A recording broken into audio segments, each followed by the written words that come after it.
Buenos días. En este día vamos a tener un tema súper interesante, cargado de ciencia, cargado de misterio, cargado también de mucho amor.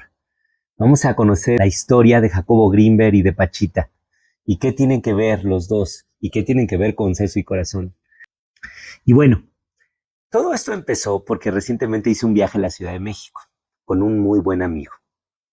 Pues este amigo me llevó a comer a un lugar que se conoce como el Castillo de las Brujas, que se encuentra en la colonia Roma y es conocido como el edificio Río de Janeiro. Es un edificio que se construyó a finales del siglo XVIII, del siglo XIX, principios del siglo XX, y ahí, conocido como el edificio de las Brujas, vivió Bárbara Guerrero, también llamada Pachita. Pachita es una mujer que nace a principios de siglo, se cree que por ahí de 1904, otros dicen de 1908. Sus padres mueren muy rápidamente. Y recuerden que en Chihuahua está la cultura tarahumara, la rarámuri. Esta cultura que tiene que ver mucho con la magia, con los astros, antecesores y sobre todo con el chamanismo. Pues ahí a Pachita, al parecer, sus familiares la educan de las primeras instancias acerca del chamanismo y de la curación de hierbas. Y ya desde muy pequeña se dice que ya trataba a diversos pacientes con gran éxito. Pero se viene la Revolución Mexicana, púmbale. Algunos la sitúan incluso con la División del Norte, con el mismo Francisco Villa como su médico o chamán personal, imaginen ustedes, pero que se le dice que viajó con él. Otros la ubican como cabaretera, como vendedora de cigarros, como artista, como actora, actriz. Vamos, Pachita anduvo de aquí para allá. Pero en su edad adulta se dice que tuvo este despertar espiritual o esta magia con la que empieza a hacer lo que se llamó por la ciencia eh, psicocirugía. Esta cirugía tiene que ver con qué, con la capacidad ya sea de materializar objetos o bien de poder sanar a distancia o incluso como ella realizar cirugías que no tenían ninguna explicación. Pachita siempre tuvo un interés de ayudar a los demás. Su arte nunca lo cobró, nunca obtuvo ningún beneficio de ello.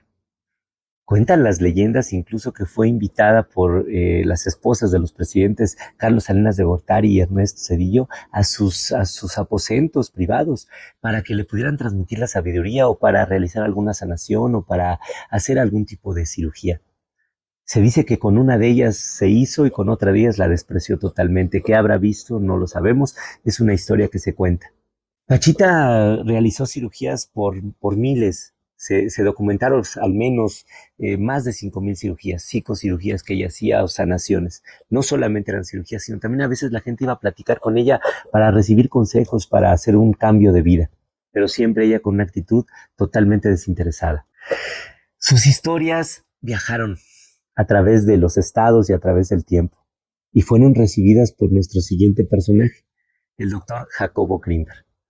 Este célebre neurocientífico mexicano nació por la década de 1940.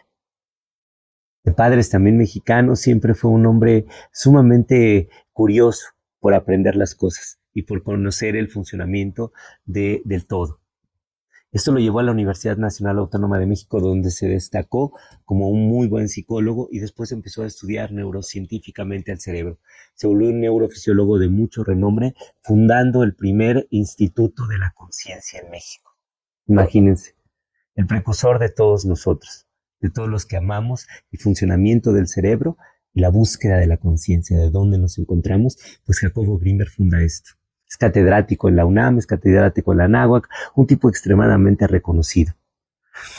Sus principales aportes fueron en el ámbito de la hipnosis, también de la telequinesis e incluso del control a distancia, a través mental. El experimento era muy complejo, pero se los resumo así. Se ponían en dos cuartos separados a través de medidas de seguridad tremendas para que ni siquiera la luz o el sonido pudieran transmitirse por esas paredes gigantescas y de esa manera el experimento fuera mucho más fidedigno. En un lado estaba una persona, en el otro otra. No había ningún otro instrumento más que su presencia. Entraban ellos en una especie de meditación o trance y percataban que podían transmitir información a distancia. Esto los llevó a seguir investigando acerca del cerebro, acerca de la conciencia. Ya cuando estaban muy avanzados, se intentó hacer un experimento de tal magnitud que iba a sorprender a todo el mundo. ¿Por qué? Porque lo que iban a hacer era la primera comunicación interoceánica. Jacobo Grimberg se iba a dirigir a la India para de ahí ya dirigir el experimento y conectar su cerebro con alguien que estuviera en la Ciudad de México y que pudiese ser validado neurofisiológicamente a través de sofisticados aparatos. Nunca lo pudo lograr. En 1994, al dirigirse a la India, desaparece. Lo más raro es que también desaparecen todos sus escritos, toda su información, todas sus computadoras. Raro también porque todo lo que se sabía acerca de esta investigación, acerca de la telequinesis, acerca del control mental a distancia, desaparecieron todas con él. Meses después, su esposa, en un giro de cuerda, desaparece también. Y aparte, incluso no se sabe bien cuál era su identidad. Más raro aún cuando Clemente Padilla, quien era el investigador a cargo de las investigaciones de la desaparición de Jacobo Grimberg, y al empezar a indagar, aparecen informaciones de la CIA y del gobierno de Estados Unidos a muy altos niveles, en donde Jacobo Grimberg al parecer tenía relación con ellos en un proyecto conocido como Stargate. Para ponerlos en contexto, proyecto Stargate se cree que investigaba, además de la conciencia, investigaba acerca de los extraterrestres, acerca de vida inteligente, acerca de control de masas, acerca de psicoespionaje y también obviamente de mentalismo y de hipnosis. Archivos desclasificados por la CIA a finales del siglo pasado ya dan cuenta de que Jacobo Grimberg era un asiduo partícipe en estas investigaciones y varios artículos lo sustentan. No se sabe a ciencia cierta si desapareció Jacobo, si lo desaparecieron o si andará por ahí en algún lugar seguramente investigando y descubriendo cosas. Pero lo que se sabe es que nos dejó algo súper interesante que liga estas dos almas y fue su libro Los chamanes de México, el caso Pachita. En este describe la interacción cuando conoce Jacobo Grimberg a Pachita, cómo va y él sustenta varios milagros o varios acontecimientos que Pachita logró. El primero, por ejemplo, en Parral llegan y en ese entonces esa ciudad se veía azotada por una sequía de meses. La gente estaba desesperada, el agua escaseaba por doquier. Pachita al igual se queja del calor, le ponen en aviso y ella alzando su mirada al cielo lanza una maldición al calor y pide que llueva. En la misma tarde empiezan a caer las primeras gotas de lluvia y por la noche ya era un torrencial diluvio. Milagro, magia, nadie lo sabe con certeza, pero lo cierto es que Jacobo lo atestigua en su libro. ¿Y qué les parece de sus psicocirugías? De estas cirugías que ella mencionaba como saturación. Jacobo les platica un caso y descrito en su libro. Jacobo menciona que una niña que había sido anestesiada por el retiro de amígdalas meses antes, le habían dicho a sus padres que se le había pasado la anestesia. La niña había tenido muerte cerebral y había quedado reducida a un guiñapo. No controlaba sus esfínteres, no podía hablar, no podía emitir ningún sonido, no se podía comunicar, ni siquiera podía abrir los ojos. Era una muñeca de trapo cuyos padres tenían que lavar. Habían intentado todo, por supuesto, y habían recurrido a su última instancia con Pachita. Pachita ofreció una serie de 5 cirugías cerebrales para poder restituir la vida del cerebro. En la primera cirugía, Jacobo atestiguó que sin anestesia, sin ninguna medida de asepsia y antisepsia, en un cuarto con piso de tierra, llegaba la paciente, se le pedía a los familiares que salieran, Jacobo permaneció ahí y atestiguó como la niña queda pues en una especie de trance después de unas palabras de Pachita. Y con un cuchillo de madera, con un filo ya oxidado, abre la piel, sangrado mínimo, utiliza un serrucho de plomero, con óxido también, abre la calota cefálica. Jacobo era neurofisiólogo, era un hombre que en ese momento describe que tenía una mezcla entre de esto no puede ser y de que está presenciando el milagro más maravilloso. Él dice que se considera una persona extremadamente capaz y sumamente perspicaz para este tipo de supuestos hallazgos. Pero él atestigua cómo abren la calota cefálica y Pachita retira con sus propias manos un pedazo de cerebro y lo avienta por allá. Y después hace algo interesante que era un aporte. Pachita lo llamaba así, porque poniendo sus manos abiertas, decía algunas palabras y se materializaba sobre sus manos un pedazo de cerebro inerte. Decía otras palabras, soplaba y le decía, vive, vive. Y el cerebro cobraba vida y empezaba a latir en sus manos. Vuelvo a insistir, estando Jacobo ahí y Jacobo presenciando esta situación. El gran científico mexicano. Este cerebro, esta materia, era introducida bajo una serie de rituales por Pachita. Llegaba, decía otras palabras y el cerebro empezaba a latir. Colocaba la calota cefálica y no tenía que cerrar nada, solamente ponía sus manos y se acababa la cirugía. Jacobo quedaba maravillado y obviamente pensaba que si eso podía haber sido cierto, pues seguramente en pocas horas o en pocos días se iba a infectar la herida, iba a ser una meningitis y todo hubiera acabado en poco tiempo. En 15 días la niña regresa por una nueva cirugía. No solamente no enferma, no con meningitis, no con nada, sino con ligeros ya movimientos faciales, ya empezaba a sonreír. Al término de las 5 cirugías, la niña ya podía expresar ciertos vocablos, podía mover ya mucho más su cuerpo y empezaba ya a sostener su cabeza y a mover sus piernas. Jacobo no tenía explicación para ello. Él también se maravilló de Pachita y de todas las cirugías. Al principio, la primera que él refiere, incluso quiso salir corriendo de ahí porque pensaba que esto pues no tenía otra explicación más que una especie de posesión. No se sabe a ciencia cierta cómo lo hizo, pero Jacobo se le ocurre algo interesantísimo en un libro que se llama La teoría sintérgica. ¿Y esta de qué nos habla? Jacobo era un conocedor también de la física cuántica, de la física de partículas. Era un gran adelantado a su tiempo y un neurocientífico sin igual. Él decía, pues, que todo provenía de algo que se llamaba latiz. Teoría sintérgica bien es un neologismo que comprime dos cosas, síntesis y energía. Es una síntesis de que todo está hecho de pequeños fragmentos que recuerdan a la teoría de cuerdas, pequeños filamentos, pequeñas cuerdas que vibran al unísono y crean la realidad.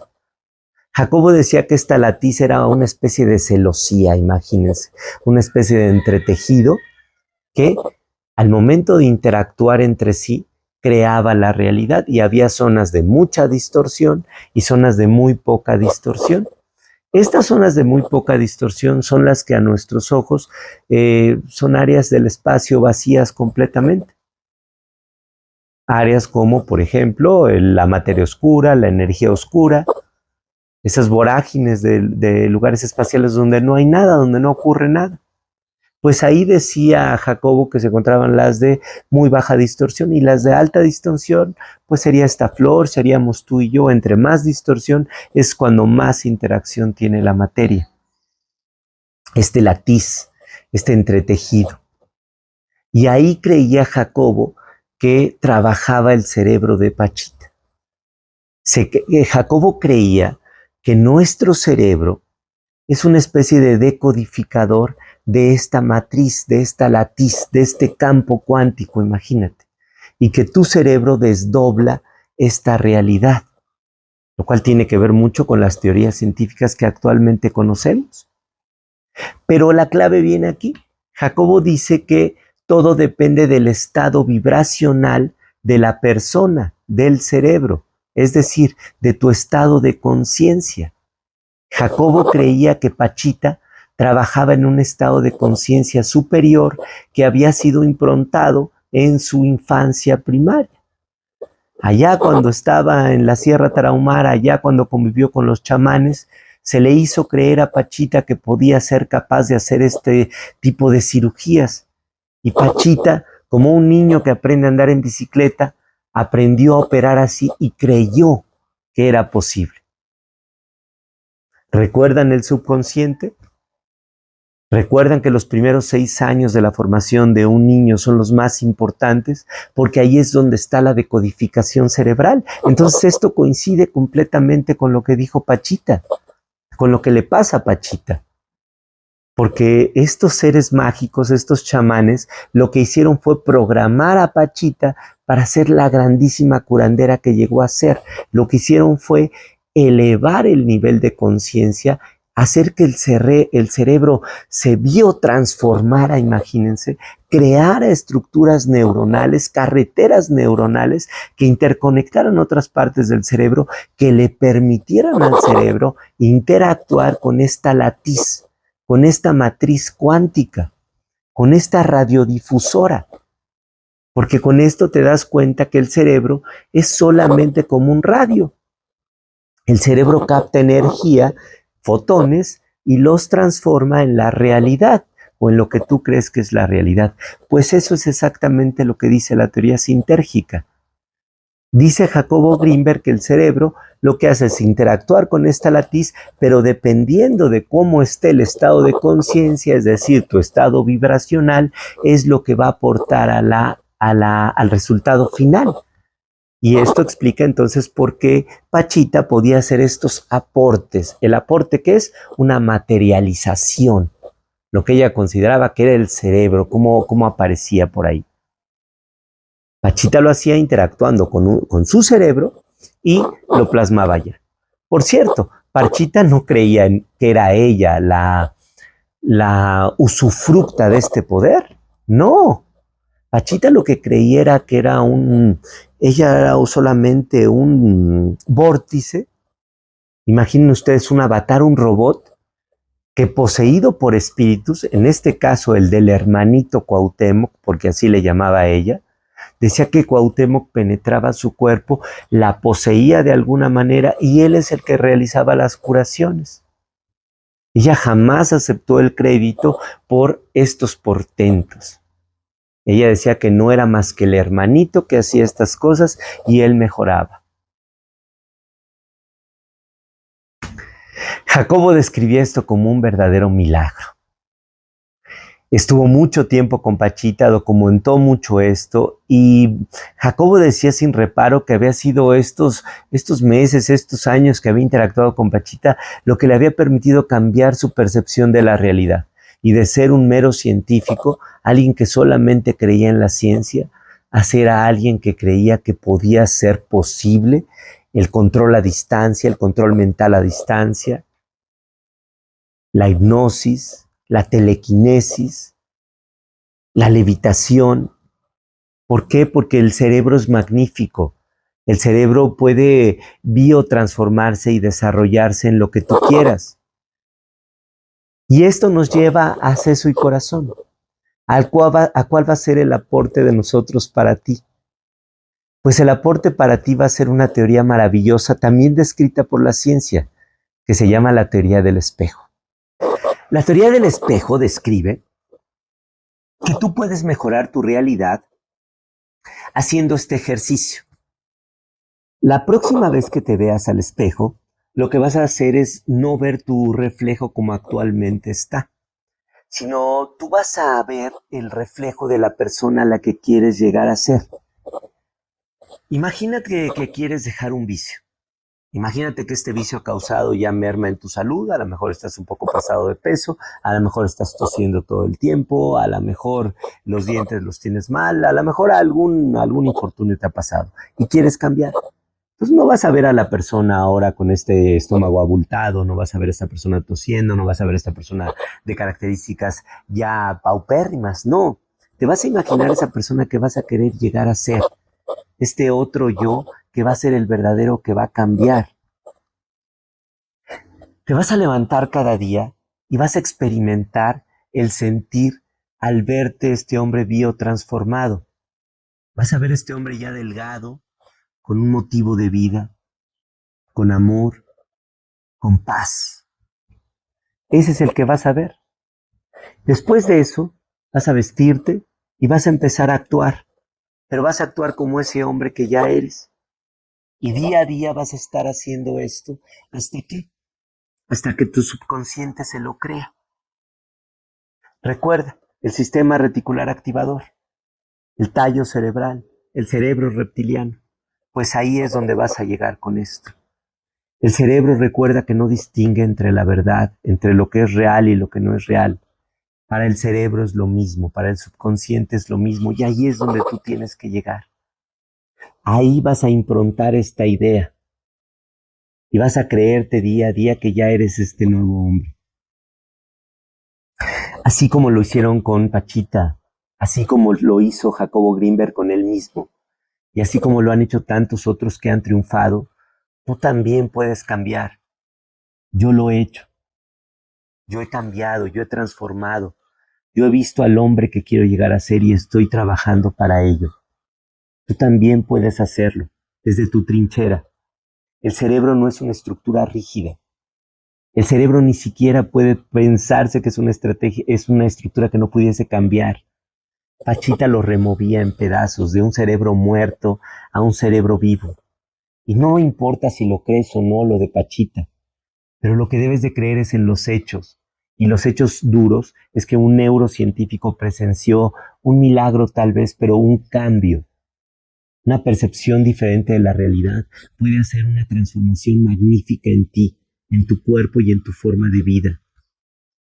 Atrévete solamente a cambiar, atrévete a ser un poco diferente.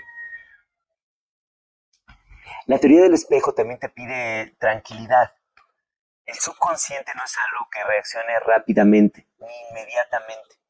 Recuerda, es la rutina continua la que va a hacer que el subconsciente verdaderamente cambie.